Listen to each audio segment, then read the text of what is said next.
আলো এবং সময়। আমরা যখন রাতের আকাশের দিকে তাকাই, আমরা কি জানি যে প্রতিটি তারার আলো আমাদের কাছে পৌঁছাতে কয়েক হাজার এমনকি কয়েক মিলিয়ন বছর সময় নিতে পারে? এ আলো শুধু মহাবিশ্বের বিশালতার কথা বলে না, এটি আমাদেরকে সময়ের মধ্য দিয়ে একটি জানালা খুলে দেয়। আজ আমরা জানব আলোর গতি কিভাবে মহাবিশ্বের বিশালতা এবং সময়ের ধারণা বোঝায়। প্রথমে জানতে হবে আলোর গতি কি। আলো পৃথিবীর সবচেয়ে দ্রুত গতিশীল জিনিস। এটি প্রতি সেকেন্ডে প্রায় 3 লক্ষ কিলোমিটার অর্থাৎ 1,86,000 মাইল পথ অতিক্রম করে প্রতি সেকেন্ডে। সহজ ভাষায়, 1 সেকেন্ডে এটি পৃথিবীকে 7 বার প্রদক্ষিণ করতে পারে। তবে মহাবিশ্বের বিশালতার তুলনায় এ গতি যেন একটি বিন্দুমাত্র।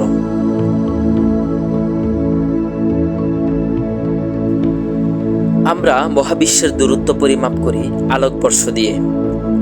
একটি আলোকবর্ষ হলো সেই দূরত্ব যা আলো 1 বৎসরে অতিক্রম করে, প্রায় 9.5 ট্রিলিয়ন কিলোমিটার। যেমন সূর্যের আলো আমাদের পৃথিবীতে আসতে সময় নেয় 8.20 সেকেন্ড, কিন্তু আমাদের কাছাকাছি তারকা আলফা সেন্ট্রয়, এই আলফা সেন্ট্রয় থেকে আলো আসতে সময় নেয় প্রায় 4.3 বৎসর। আর আমাদের গ্যালাক্সি মিল্কি ওয়ে এত বড় যে এর এক প্রান্ত থেকে অন্য প্রান্তে আলো পৌঁছাতে প্রায় 1 লক্ষ বছর সময় লাগে।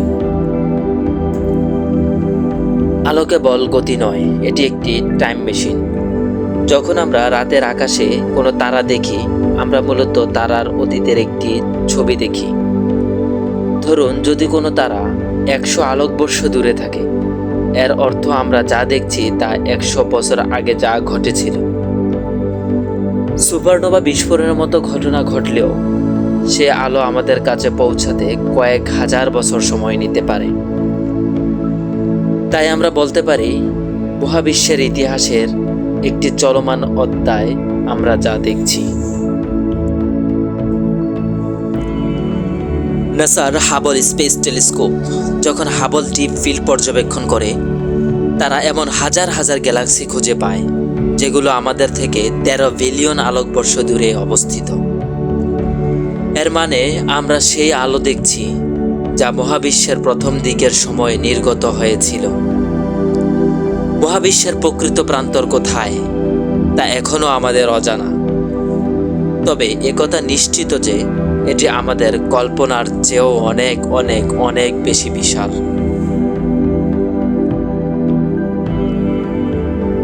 আলো আমাদের শুধু দূরত্ব নয়, সময়ের ভ্রমণও শেখায়। এটি আমাদের মনে করিয়ে দেয় আমরা মহাবিশ্বের এক ক্ষুদ্র অংশ মাত্র।